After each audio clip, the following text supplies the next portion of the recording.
And welcome once again to EWTN's Bookmark. I'm Doug Keck, your host. Our guest author is Dr. Anthony E. Clark, author of China's Saints, Catholic Martyrdom During the Qing, 1644 to 1911, published by Lehigh Press and also Rowman and Littlefield. Welcome, Doctor. Thank you. Thank you very much. Great to have you here, Dr. Clark, here on EWTN.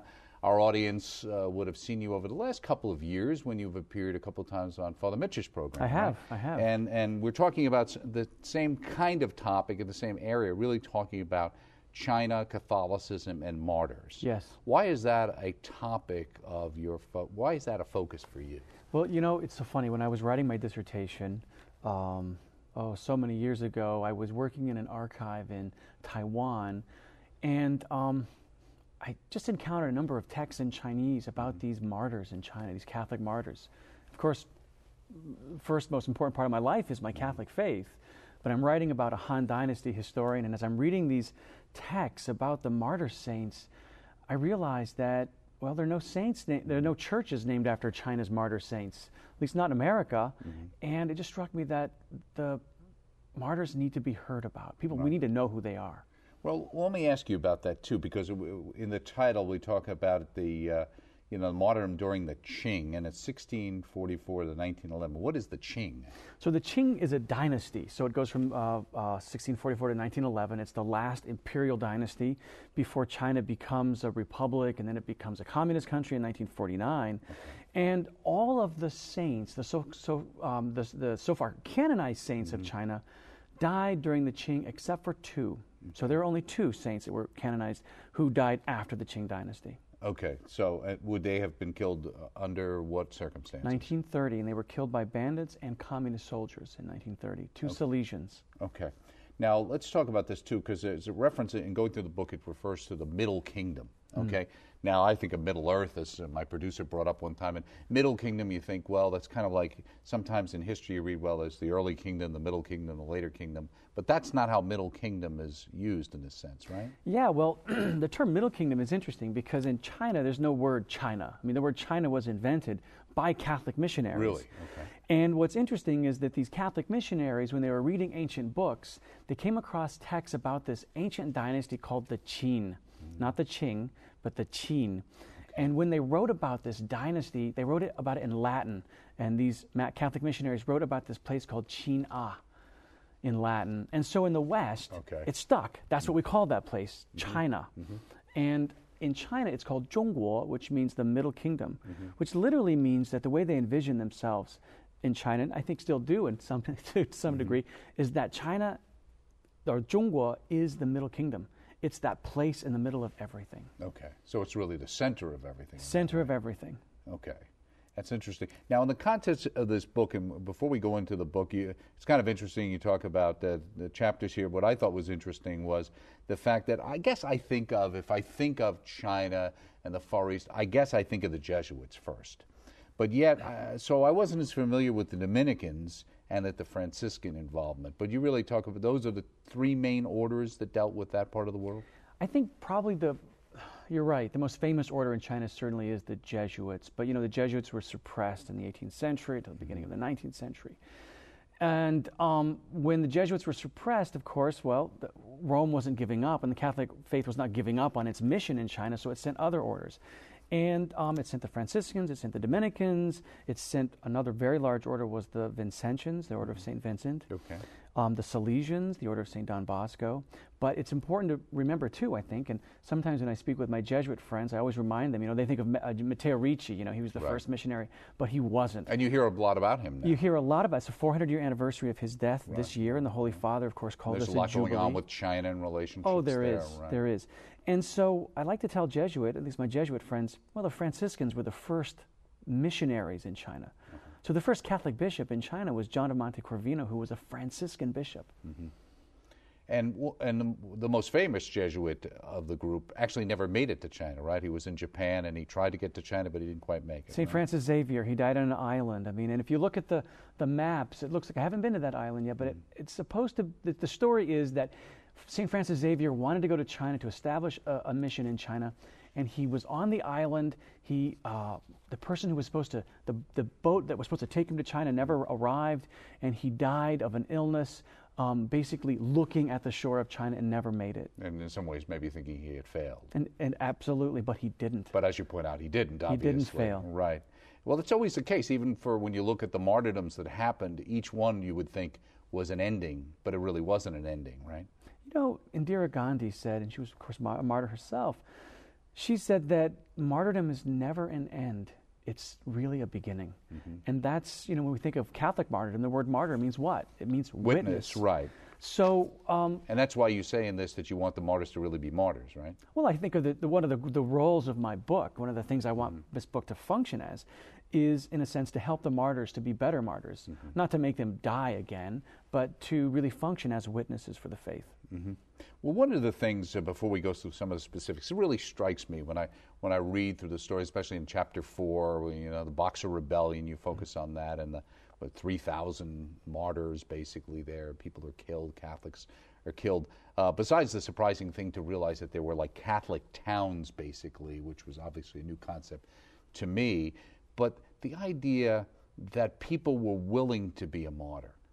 Because it seems like almost an odd concept today. Because if somebody said to me, and one of the ones I know they talk about here, I remember it from stories about Japan, and also they talk about in China, like the stepping on the image kind of thing as a way of becoming an apostate. That, in fact, they talk about, I guess, maybe a couple hundred from one of the massacres probably agreed to do that. That's why they survived. The idea that today, in our mindset, I could see more people saying, well, just because I step on that doesn't really mean that I'm betraying God, and I get to live as opposed to, you know, I'm going to die if I do this. Why is there a different mindset, or is there a different mindset? I think this is one of the really, I think, powerful, I almost hesitate to try to compare China to the West too much, but in one sense, what's very moving about these Chinese saints is that during the Boxer Uprising, which was in 1900, almost unanimously, the martyrs were given the chance to apostatize. They were given a chance to step on an image of Our Lady, or most commonly on a crucifix. And if they did this, and they would say the words, 退教, I reject my faith. I reject my faith, then they could live. Or they could say, I stand firm to my faith, and then they would be tortured. Torture always came before death, and die.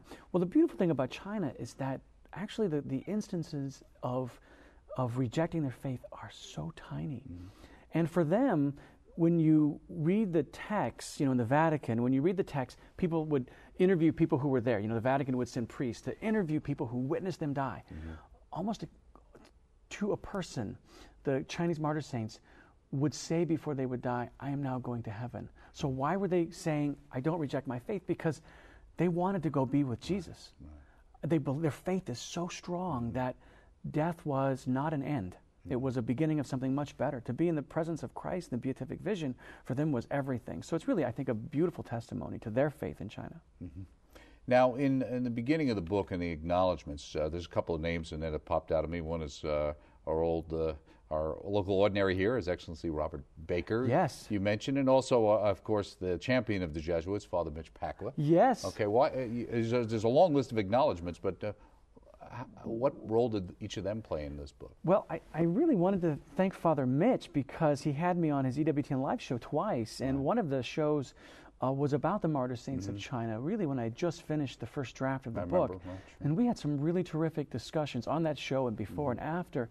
And I felt that it was really I think it was the first time that I know of in any Western context where the Chinese martyr saints were included on a television show. So that's why I thanked him, because that was very significant, and EWTN. And also Bishop Baker, before I went to China, of course, I know him, and I asked him if he would write some letters to a few bishops I wanted to meet in China, and he did. And when I arrived, they just opened their chanceries to me. And I think because they had received a letter from an American bishop, at least one case, he closed the door and he told all the other priests to live. And he said, you know, I want to talk with this guy alone and in private. So he gave me a very long and wonderful interview about actually what happened to Catholics during the Cultural Revolution. Really? Okay. Now, also in that section, which struck me, you say, as an academic, I'm also a trained skeptic. And as a skeptic, I hope I have not wandered at times too far in the direction of dismissing what the believer would view as miraculous. You talk about a double-edged problem of treating too lightly the sincerity of faith or the standards of academic objectivity, because you talk about hagiography. Kind of like, it struck me that a lot of what you were trying to do all the time was to kind of, in a sense, get through the mist. Yes. And kind of balance maybe the overly pious retellings of things or the very secular view of what happened, right? Yeah, well, someone several years ago here at the network told me that Mother Angelica once said, we really don't do anyone a favor to make the saints out to not be human beings, you know? They're humans. Right, made out of plaster or whatever. Yes, right, yes. And so, interestingly, as a scholar, I remember my graduate work, they would say there are no miracles, and all this hagiography, which hagiography is the writings of the saints, as an academic, they always say hagiography is terrible. There are no miracles. But I'm a Catholic, and I believe in miracles. Right. But I also believe that we have to be honest to what our sources tell us. And I did a lot of my research in the Vatican's archives, and one thing I can say is the scholar part of me wants evidence, but the Catholic part of me knows that I have to have faith.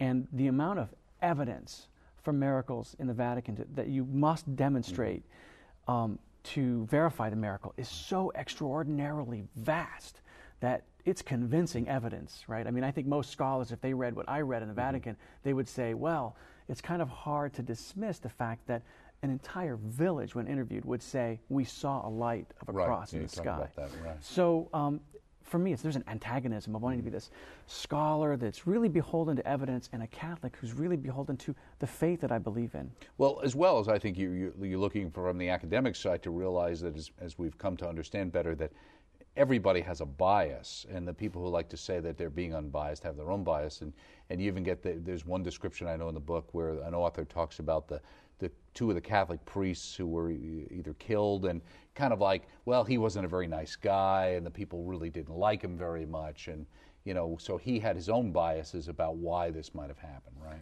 That's right, and interestingly, that scholar, who's actually, I know that scholar, we won't mention him, but that scholar is very antagonistic to Christianity. When he consulted documents that were gathered in the 1980s by the Communist Party about those priests. Okay. And what he never even did was read the book written by the priest who he slanders in his book. And I read his book. I read his own writings. Right. And it's and you funny. point out the two sides of it, in a sense, right? Two totally different sides. That if you have to read the whole thing. Yes. Right? And I wanted to be honest. So I actually read the scholarly works, the communist works. I read the Qing Confucian works, the anti-Christian works, and the works written by missionaries and the hagiographies, and tried to really enmesh the narrative so that you can see how complicated the story of saints really is. Now, you also say Westerners announced, you're talking about the massacre that happened of Catholic and Protestant missionaries during the Boxer Rebellion, in which 2 Roman Catholic bishops, 3 other missionaries were also let out and killed, decapitated actually. Westerners announced this incident for several decades as an example of anti-foreign violence, which is I want to ask you about as well. Though by the late 20th century it's largely disappeared from historical works on the Boxer Rebellion. Why do you think it's disappeared, and why did you make a point of showing that these things weren't always so anti-foreign, or was anti-foreign and anti-Christian one and the same? Well, secular scholars very, it's funny because, so I'm a university professor, and I'm very accustomed to having many colleagues who have no religious faith at all. So when I use the word secular professor, almost like I'm creating a kind of antagonism between people of faith, but that's not actually the case. They're very good. So when I'm saying secular scholars, they're not all enemies of Christianity. Right. But they tend to, when they write about instances like this, especially the Boxer Uprising, they tend to say that the Boxer Uprising was an uprising against foreign political power. But that's not true. No. In fact, if that were the case, then why would they give foreigners a chance to reject their faith? If you reject your faith in Christianity, you can live and stay. This happened quite frequently. They weren't asking them to reject capitalism. They weren't asking them to reject capitalism or reject their national identity. Okay. They were saying, reject your faith. And by and large, the majority of those who died because they were Christian. So if you were a European captured in one of these particular towns or city, and you had rejected the faith, you would have lived as well? That did happen. Okay. Absolutely did happen. So it wasn't just local Chinese who had converted. Chinese they the let same, off yes. the hook. Yes, Europeans and Chinese reject the faith, and many were allowed to live. Mm-hmm. So why do you think it's cast that way? I think it's cast that way too, largely because I think in academics in the last few decades, everything really has been reduced to political, to political history. So the dominant theme largely has been Marxist. Mm-hmm. So it's the oppressed China versus the capitalist or the imperialist or the colonialist European powers, mm-hmm. and religion has been kind of removed from that picture. And one of the things I really want to do with my book is to reinsert religion, because certainly from 1900 in the Boxer Uprising and Boxer Rebellion until about 1930, 1940, scholars did discuss largely mm-hmm. The Boxer Uprising or Boxer Rebellion as a religious incident. It was anti-Christian. Okay. So now we have a new way of talking about it. It was political. Right, because here it's like the Opium Wars or something. That's right, that's right, that's right. It was just the European dominance of China mm-hmm. being cast off. Right? Yes. The kind of imperialist, to use another use of the word imperialist. You say this book is not merely a history of the past, but more accurately an account of what still occurs today in large numbers than our present media reports. How so? Well, I'm really glad you asked that question. About a month and a half ago, I was in Beijing, mm-hmm. and as a Catholic, and I speak Chinese, I have opportunities to speak with Chinese faithful Catholics who, mass goers in China, and as a historian, I like to ask them, stories. What do they know? So, for example, my last trip, I heard two stories. One is there was a story of a priest who was beaten to death during the Cultural Revolution and killed. Another was beaten, and then he was buried alive next to the cathedral there in Beijing. And the media never tells these stories. And today, there are still people who are being arrested, who are mistreated, and the media doesn't really report on the suffering church, what I would call the suffering church in China today. The church in China is still suffering in different ways, but it's still suffering, and people are still beaten, mm-hmm. and they're still imprisoned, and the government is still very strictly observing the church in China. And I think it's in a sense kind of an injustice of the media not to tell mm-hmm. people what's really happening. When you're over there, as an aside to the book, do you get a sense, though, that in a sense faith, Christianity itself, is naturally spreading among the populace? In 1949, when Communist China was founded, there were 4 million Christians. Conservatively, the lowest numbers, there are 40 million Christians today. The highest number I've heard, which I think is an exaggeration, is 100 million Christians today.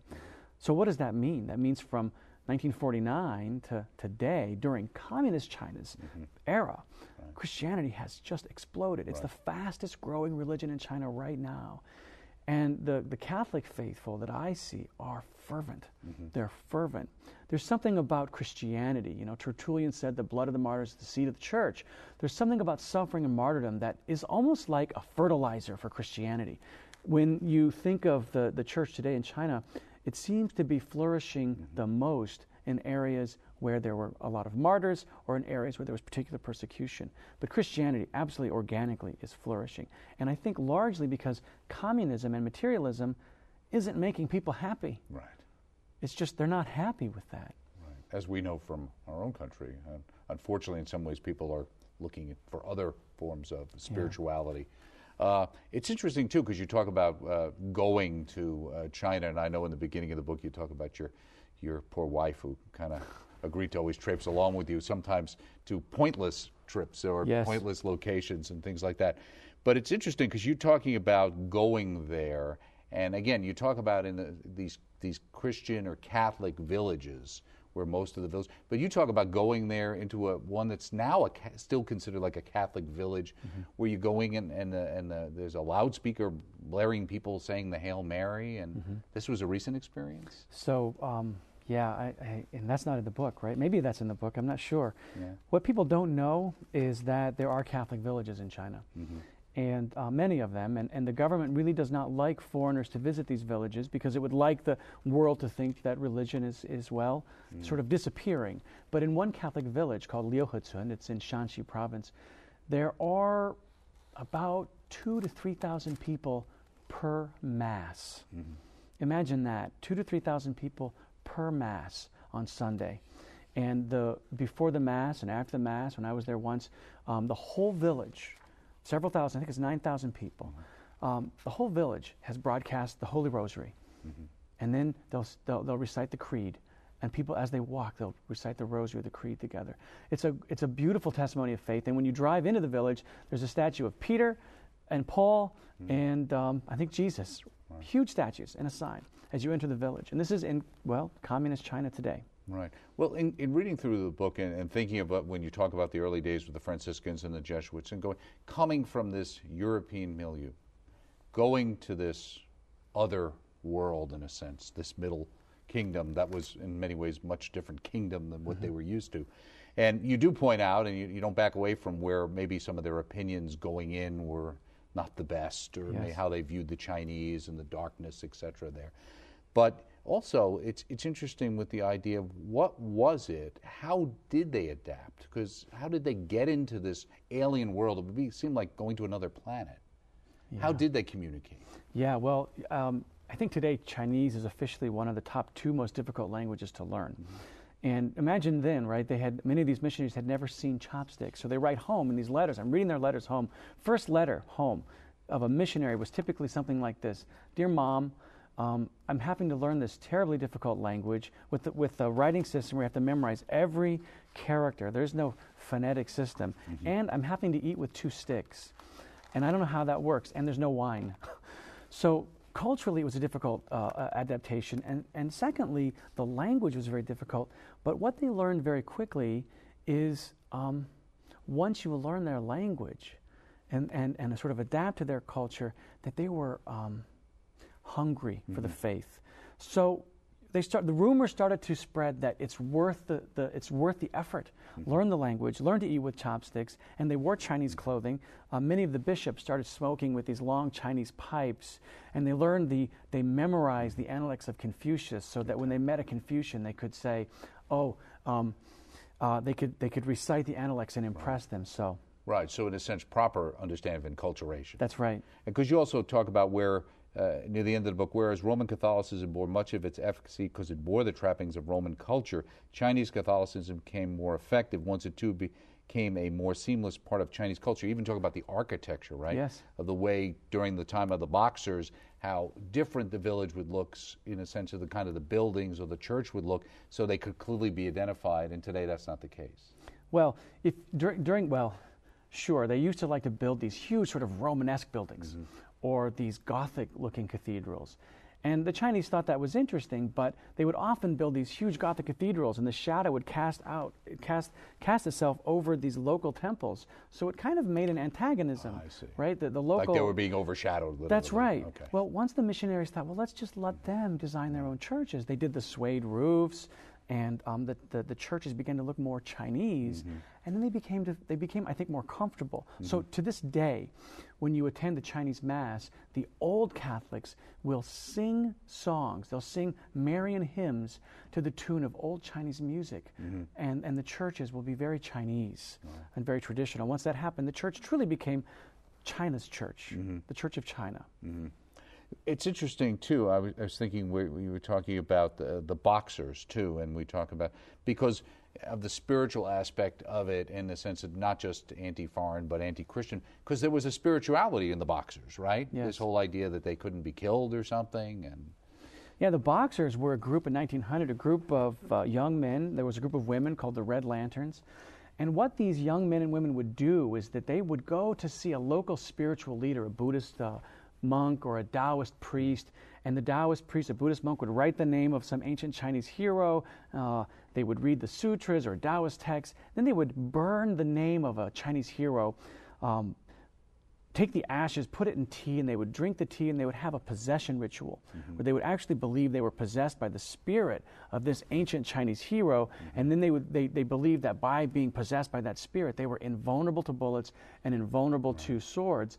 And this is one of the reasons, too, that they would ask Christians to leave the faith because they wanted them to join, in a sense, their religious view, which was Taoism or Buddhism. Right, and a lot of these guys actually were kind of people who wandered around because the economy wasn't doing so good, because you also talk about the economics having an impact around that time as well. We're just about out of time. I just want to touch on, because not only are people have the opportunity to read your wonderful book, but they're going to have an opportunity later this year to see a series. Why don't you talk about the series you've just finished here at EWTN? Yeah, we finished a 13-part series for the network, The Saints of China, Martyrs of the Middle Kingdom, and it really covers the history of Chinese Christianity, focusing on the martyr saints. As far as I know, it's the very first television series, a media series ever, about the martyr saints. And, you know, as martyrs, their witness cries out to be known. So it was an exciting opportunity to talk about the martyr saints. Okay, we'll look for that. Another book in the works? Yeah, there is another book. I'm writing now about the Franciscans and the Franciscan martyrs and their suffering in Shanxi province, which is great because, in one sense, everyone hears about the Jesuits, but it's about time I think the Franciscans are heard about. Well, I'm sure Mother Angelica would be pleased that you finally found the right order to focus on. Okay. I hope so. Thank you so much, Thank Dr. you. Clark. Thank Great you. to have you here. Thank Good luck you. with the series. Thank you. Speaking here with Dr. Anthony E. Clark, author of China's Saints, Catholic Martyrdom During the Qing, 1644 to 1911, published by Lehigh Press and also Roman and Littlefield, available through the EWTN Religious Catalog. Check it out. Check us out next time right here on EWTN's Bookmark.